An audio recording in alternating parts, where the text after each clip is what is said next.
Zhan Jinrong memandangi monumen batu giok dan menggertakkan giginya. Kamu tidak bisa terjebak di sini. Semuanya, kamu tidak bisa menghindarinya. 1000 Junsen berkata, saya hanya bisa mengejanya sekali. Bisakah aku kembali kali ini? Monumen batu giok jelas merupakan kuncinya. Banyak pembangkit tenaga listrik terlihat begitu sederhana. Bahkan jika medan Asura ini mati dan tak bernyawa, dan bahkan belum melangkah masuk, mereka seperti musuh. Seolah-olah mereka adalah gunungan belati dan lautan api. Pada akhirnya, saya melihat Chen Yexiong mencibir. Saudara harus mengikuti dengan cermat. Jika ada variabel nyata, begitu Anda tertinggal. Jangan salahkan saudara lain karena tidak benar. Meskipun kata-kata Chen Yexiong tidak menyenangkan, itu sangat realistis. Jika Anda benar-benar menemukan variabel tak terucapkan dari semua orang, begitu Anda tertinggal, itu pasti akan menyebabkan kematian tanpa nyawa, dan tidak ada orang lain yang bisa membantu. Zhan Jinrong berkata, waktu yang diperlukan untuk membakar satu batang dupa, siap digunakan. Bidang Asura yang tak terbatas sunyi, dan dalam waktu 5 menit, semua orang mengeluarkan ramuan itu, dan bahkan Qin Yichen tidak terkecuali dan menyesuaikan statusnya menjadi puncak. Wajah Zhan Jinrong sangat tenang sehingga dia berbalik dan berkata, saudaraku, nantikan Yichen, aku akan pergi. Mu Haoyu mengangguk ringan, dan Qin Yichen tidak mengatakan apa-apa. Meskipun teleportasi 10.000 Taojia memiliki efek yang luar biasa, itu dapat dibandingkan dengan setengah langkah Heaven Immortal yang terbang lebih cepat dari waktu yang lama. 1000 Fei Zeng juga menyeret lebih dari 1000 Kaoru dan memasukkan dan suci ke bibir Cherry yang terakhir. Yakinlah, selama kakak masih hidup, dia akan membawamu pulang. 1000 wajah cantik Kaoru bermartabat. Dia juga tahu berapa lama waktu yang dibutuhkan untuk membakar satu batang dupa. Waktu 5 menit. Sekilas, dengan tombak panjang Zhan Jinrong di tangan, bernapas dalam-dalam, menghadap ke lapangan Asura, menunjukkan ke depan yang mencengangkan. Saudaraku, ikuti aku. Ya, streamer rusak, sangat kuat. Dalam momen singkat ini, tidak ada yang mau ketinggalan. Qin Yichen dicengkeram oleh pergelangan tangan Mu Haoyu, dan kecepatannya sangat cepat. Namun, kerumunan itu baru saja memasuki bidang Asura, dan melihat rantai yang tertekan batu giok, mengeluarkan suara. Bukan hanya itu, tetapi variabel yang paling memilukan telah terjadi. Melihatnya, di Istana Asura, ada berbagai macam tengkorak yang berdiri. Meskipun tidak layak disebutkan dibandingkan dengan jumlah keseluruhan, itu cukup untuk menghancurkan semuanya. Zhan Jinrong tidak bisa menahan keterkejutan di matanya. Bahkan pada saat ini, banyak pembangkit tenaga listrik telah menggunakan metode rahasia wabah jangka pendek, hanya berharap untuk terbang ke batu giok sebelum tengkoraknya bergegas.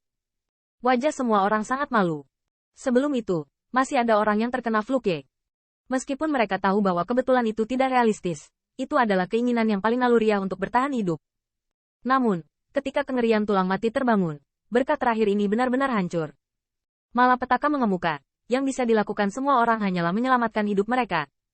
Saat ini, jarak antara kecepatan dan ranah Feiyu terlihat jelas.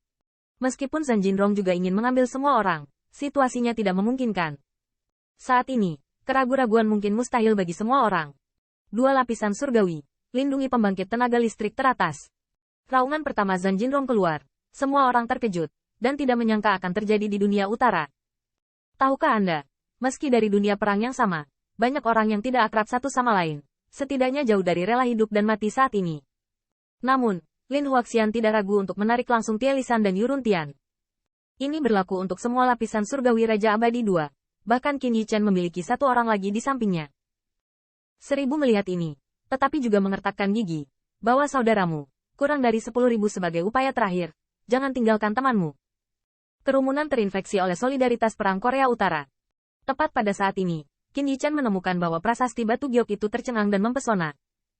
Hai, Guang Yao lewat, dan kerangka-kerangka yang baru saja berdiri itu jatuh seperti rumput, seperti ombak.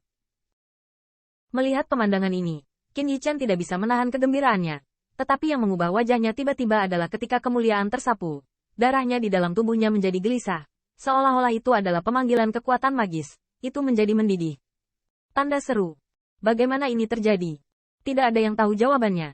Apalagi Qin Yichen tidak punya banyak waktu untuk berpikir. Karena kumpulan tengkorak yang jatuh adalah untuk seluruh bidang Asura. Tetapi setetes air di laut, lebih banyak tengkorak, dan boneka, dan bahkan monster yang berdarah itu, berdiri lagi. Wajah orang-orang yang baru saja mengungkapkan kegembiraan kembali menjadi suram lagi. Karena mereka yakin bahwa frekuensi cahaya yang bersinar dari prasasti batu giok tidak cukup untuk mendukung mereka untuk tiba dengan selamat. Banyak pembangkit tenaga listrik telah meledak dengan kecepatan ekstrim. Namun, mereka masih diblokir. Itu adalah Fajra yang ditakuti yang secara bertahap berdiri. Ketinggian penerbangan asli mereka dengan Zhan Jinrong dan Fajra sangat kecil dalam pandangan. Tetapi tidak ada yang menduga bahwa mesin pembantaian ini yang membutuhkan tim Heaven Immortal setengah langkah untuk dapat dibunuh, akan membiarkan mereka melewati jarak. Saya melihat 6 kaki berwarna tembaga berdarah Fajra sedikit bengkok, dan pada saat berikutnya, gelombang udara pecah, dan siluet itu langsung memblokir banyak pembangkit tenaga listrik. Ya, pedang tersapu, dan kabut darah menyembur ke udara.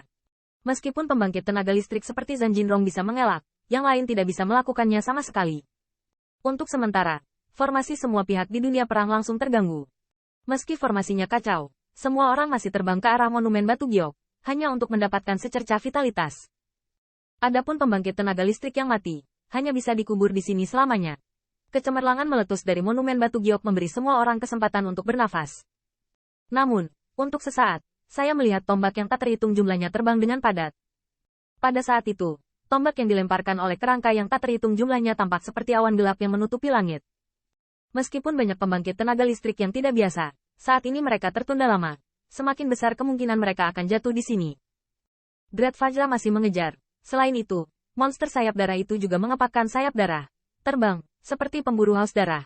Berburu mangsa yang tidak memiliki jalan untuk pergi. Zhan Jinrong saat ini berjuang untuk kekuatan abadi di tangannya. Saat ini, tidak ada yang berani menyembunyikan apapun. Bahkan Qin Yichen menggunakan pedang macan putih dari waktu ke waktu. Semua orang tahu bahwa jika Anda gagal terbang ke monumen batu giok, Anda pasti akan mati tanpa kehidupan.